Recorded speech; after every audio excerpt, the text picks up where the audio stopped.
ক্ষমতাপ্রাপ্ত নারী, ক্ষমতাপ্রাপ্ত জাতি, মেয়েদের জন্যে অর্ধেক আকাশ, কিন্তু অর্ধেক আকাশের অধিকার সত্যি কি তারা পেয়েছে? জন্ম থেকেই তারা বৈষম্যের শিকার। এদেশে অবাধে চলে ভ্রূণ হত্যা, লিঙ্গ নির্ধারণ নিষিদ্ধ হলেও অবাধে চলে কন্যা ভ্রূণ হত্যা, শিশু কন্যা হত্যা, পণের জন্যে অত্যাচার, শ্রমের যথাযথ মূল্য তারা পায় না। মেয়েদের প্রতি এই বৈষম্য দূর করতে সরকারও নানারকম ব্যবস্থা নিয়েছে। তার জন্য বিভিন্ন আইন প্রণয়ন করা হচ্ছে বা চলতি আইনে সংশোধন আনা হচ্ছে। তাদের অর্থনৈতিক ক্ষমতায়নেও নেওয়া হয়েছে উদ্যোগ, কিন্তু সমস্ত পদক্ষেপ কি পারবে নারী সমানাধিকার প্রতিষ্ঠা করতে? মেয়েরা পিছিয়ে থাকলে একটি জাতি কখনোই সামনের দিকে এগিয়ে যেতে পারে না। স্বামী বিবেকানন্দ।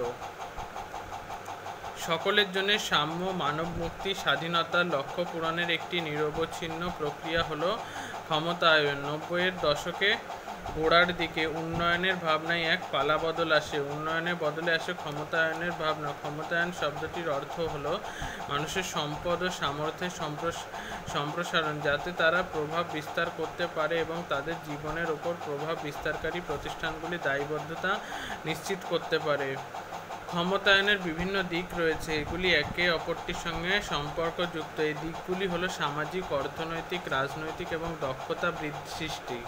ক্ষমতায়নের বিভিন্ন দিক থাকলেও এই প্রথম শর্তেই হলো অর্থনৈতিক স্বাধীনতা। তার উৎপাদনের উৎসগুলির ওপর নাগাল ও সেগুলির ওপর নিয়ন্ত্রণের মাধ্যমে অর্থনৈতিক স্বাধীনতা পাওয়া যেতে পারে। ক্ষমতায়নের দ্বিতীয় শর্ত হলো জ্ঞান সচেতনতা। তৃতীয়টি নিজের ভাবমূর্তি ও সবশেষে আসে স্বাধীনতা। মহিলাদের ক্ষমতায়নের জন্য তাই সবার আগে জোর দিতে হবে তাদের স্বাস্থ্য, শিক্ষা, কর্মসংস্থানের ওপর। এটা দীর্ঘস্থায়ী বিকাশের অন্যতম শর্ত।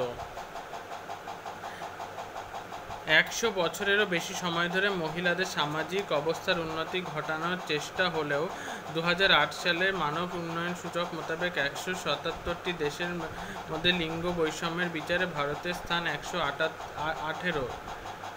স্বাধীনতার পর থেকে, বিশেষত 1990-এর দশক থেকে মহিলাদের ক্ষমতায়নের লক্ষ্যে কাজ করে চলেছে ভারত। মহিলাদের মধ্যে শিক্ষা বিস্তার, তাদের জন্য উন্নততর স্বাস্থ্য পরিষেবার ব্যবস্থা, তাদের জন্য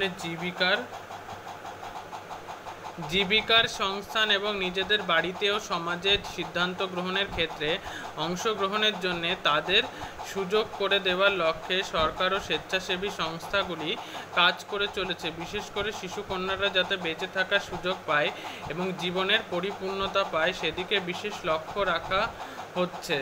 1993 সালে সংবিধানের 73তম সংশোধনী থেকে একটি মাইল ফলক বলা যেতে পারে। এই সংশোধনী বলে পঞ্চায়েত এলাকার জনসংখ্যায় তপশিলি জাতি ও তপশিলি উপজাতি সম্প্রদায়ের অনুপাতের ভিত্তিতে তাদের জন্য আসন সংরক্ষণ করা হয়েছে।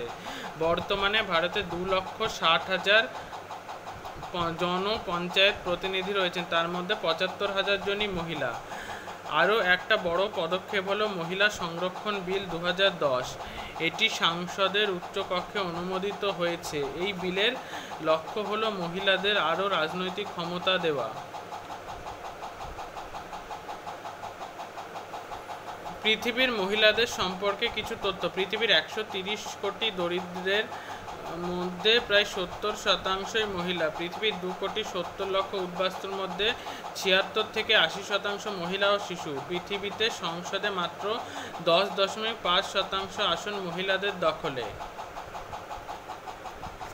পৃথিবীতে যে 13 কোটি শিশু বিদ্যালয়ে যাওয়ার সুযোগ পায় না, তাদের 2/3 বালিকা। বেশিরভাগ দেশেই পুরুষেরা বিনা বেতনে যত সময় কাজ করেন, মহিলারা করেন তার দ্বিগুণ। উন্নয়নশীল দেশগুলিতে মোট উৎপাদিত খাদ্যের 55% উৎপাদন করে গ্রামাঞ্চলের মহিলারা বাড়িতে ও সমাজে বিনামূল্যে যে কাজ করেন, তার মূল্য হয় পৃথিবীর মোট অভ্যন্তরীণ উৎপাদন জিডিপির 35%। মহিলারা আরও বেশি করে HIV শিকার হচ্ছেন। বর্তমানে HIV আক্রান্তের সংখ্যা 42%। ভারতে শিশু কন্যার গল্প। ভ্রূণ হত্যা, গর্ভাবস্থায় লিঙ্গ নির্ধারণ নিষেধাজ্ঞা বিষয়ক সচেতনতা। দেশের ধনী রাজ্যগুলিতেও অবাধে চলছে কন্যা ভ্রূণ হত্যা। 2006 সালে কন্যা ভ্রূণ হত্যার 125টি ঘটনা নথিভুক্ত হয়েছে। বিদ্যালয়ে যাওয়া ও শিক্ষা। প্রাথমিক ও উচ্চ প্রাথমিক স্তরে বালকদের তুলনায় বালিকাদের নথিভুক্তির হার অনেক কম। নথিভুক্ত বালিকাদের প্রায় 50%ই ষষ্ঠ শ্রেণীতে পৌঁছানোর আগে বিদ্যালয়ে ছুট হয়ে পড়ে। মাত্র 36.22% বালিকা মাধ্যমিক শিক্ষা পূর্ণ করে। মোট যত সংখ্যক শিশুর মৃত্যু ঘটে তার 59%ই বালিকা। বিবাহ।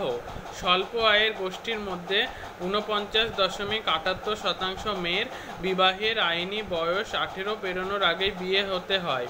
শ্রম। শিশু শ্রমিকদের মধ্যে বালকদের তুলনায় বালিকাদের সংখ্যাই বেশি। বহু শিশু কন্যাকে বাড়িতে পরিচারিকার কাজের জন্য পাচার করে দেওয়া হয়। তপশিলি উপজাতি ও মুসলিমদের মধ্যে শিশু শ্রমিকের সংখ্যা বেশি, তারপরেই আসে তপশিলি জাতি। অপহরণ। প্রায় শিশু কন্যাদের অপহরণ করা হয় এবং সেই সংখ্যাটা ক্রমেই বাড়ছে। 10 বছরের বেশি বয়সী বালিকাদের মধ্যে অপহরণের হার নাটকীয়ভাবে বাড়ছে। দারিদ্র্যের ধারণা। সর্বসম্মতিক্রমে তাদেরই দরিদ্র বলা যেতে পারে যা তাদের মঙ্গলের জন্য প্রয়োজনীয় জীবনের মৌলিক চাহিদাগুলি থেকে বঞ্চিত। সেটা সর্বজন বিদিত যে সামাজিক বিধিনিষেধ ও পুরুষদের আধিপত্যের কারণে তৃতীয় বিশ্বের দেশগুলির বেশিরভাগ মহিলাই জীবনের মৌলিক চাহিদাগুলি থেকে বঞ্চিত হয়। দরিদ্র নারী। 1995 সালের মানব উন্নয়ন প্রতিবেদন অনুযায়ী উন্নয়নশীল দেশগুলিতে যে 130 কোটি দরিদ্র মানুষ বসবাস করেন তাদের 70% মহিলা। গ্রামাঞ্চলের পুরুষদের তুলনায় মহিলাদের মধ্যে দরিদ্র বেশি দ্রুত ছড়িয়ে পড়ে দারিদ্রতা। উদাহরণস্বরূপ বলা যেতে পারে যে গত 20 বছরে গ্রামাঞ্চলের পুরুষদের মধ্যে চরম দারিদ্র যেখানে বেড়েছে 30%, সেখানে গ্রামাঞ্চলের মহিলাদের মধ্যে চরম দারিদ্র বেড়েছে 50%। ভারতে অসংগঠিত ক্ষেত্রে কর্মীদের মধ্যে 89% মহিলা। গ্রামাঞ্চলে মহিলাদের মধ্যে কাজে অংশগ্রহণের হার বেশি। ভারতে মোট শ্রমিকের 1/3 মহিলা। গ্রামাঞ্চলে 90% মহিলা শ্রমিক, শহরাঞ্চলে 10% অদক্ষ। সাংবিধানিক ব্যবস্থা 14 নম্বর ধারায় পুরুষ মহিলাদের সাম্য প্রতিষ্ঠার কথা বলা হয়েছে। 15.1 ধারায় রাষ্ট্র কোনো বৈষম্য করবে না বলা হয়েছে। 16 নম্বর ধারায় সমান সুযোগ ও 39D ধারায় সমান কাজের জন্য পারিশ্রমিক দেওয়ার কথা বলা হয়েছে। 51 ধারায় মহিলাদের সম্মানের পক্ষে অবমাননাকর সমস্ত রকম প্রথা ও কাজকর্ম বন্ধ করা বলা হয়েছে। 15.3 ধারায় মহিলা ও শিশুদের জন্য বিশেষ ব্যবস্থা নেওয়ার জন্য রাষ্ট্রকে ক্ষমতা দেওয়া হয়েছে। 42 নম্বর ধারায় মহিলাদের কাজের সঙ্গে ন্যায়সঙ্গত মানবিক পরিবেশ সৃষ্টি করা ও তাদের মাতৃত্বকালীন ছুটির ব্যবস্থা করার কথা বলা হয়েছে। কেন্দ্রীয় সরকার 2001 সালকে মহিলা ক্ষমতায়ন বর্ষ হিসেবে ঘোষণা করেছে এবং 2001 সাল থেকে মহিলাদের ক্ষমতায়নের জন্য জাতীয় নীতি কার্যকর করেছে।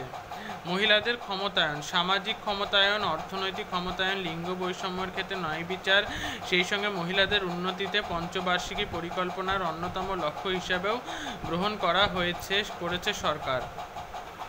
সরকার বিভিন্ন আইনে সংশোধনী এনে সূর্যাস্তের পরে ও সূর্যোদয়ের আগে মহিলাদের গ্রেপ্তার নিষিদ্ধ করেছে। অর্থনৈতিক বিষয়ে গুরুত্ব দান। মহিলাদের উন্নয়নে বিভিন্ন কর্মসূচি গ্রহণ এবং বিভিন্ন কর্মসূচি সংবেদনশীলতা বাড়ানোর জন্য সরকার চালু করেছে জেন্ডার বাজেটিং। 100% মহিলা কেন্দ্রিক কর্মসূচিতে রাজ্যের বরাদ্দ প্রতি বছর বাড়ছে। মেয়েদের শিক্ষা। 18-র আগে বিয়ে নয়, মেয়েদের স্বনির্ভর দায়িত্বে আরেক নাম কন্যাশ্রী। 18 বছর বয়স হওয়ার আগে বিয়ে না করে নিয়মিত পড়াশোনা চালিয়ে যাওয়ার জন্য মেয়েদের আর্থিক সুবিধা দেওয়ার প্রকল্প হচ্ছে কন্যাশ্রী প্রকল্প।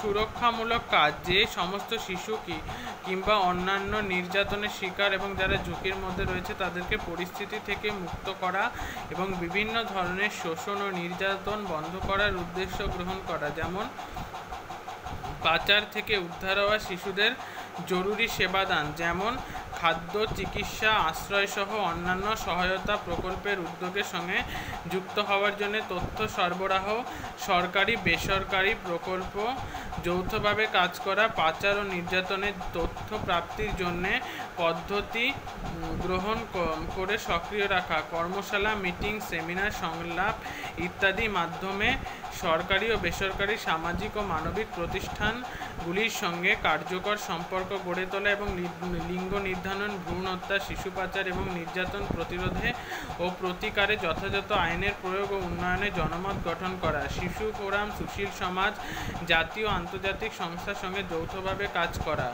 আইন শৃঙ্খলার রক্ষাকারী বাহিনীর সঙ্গে কাজ করা এবং তাদেরকে পাচার প্রতিরোধ ও প্রতিকারের প্রশিক্ষণ শিবিরে অংশগ্রহণ করা এবং সচেতনতা গড়ে তোলা, কিশোর কিশোরীদের জীবন দক্ষতা বিষয়ক প্রশিক্ষণ শিবিরে অংশগ্রহণে উৎসাহিত করা।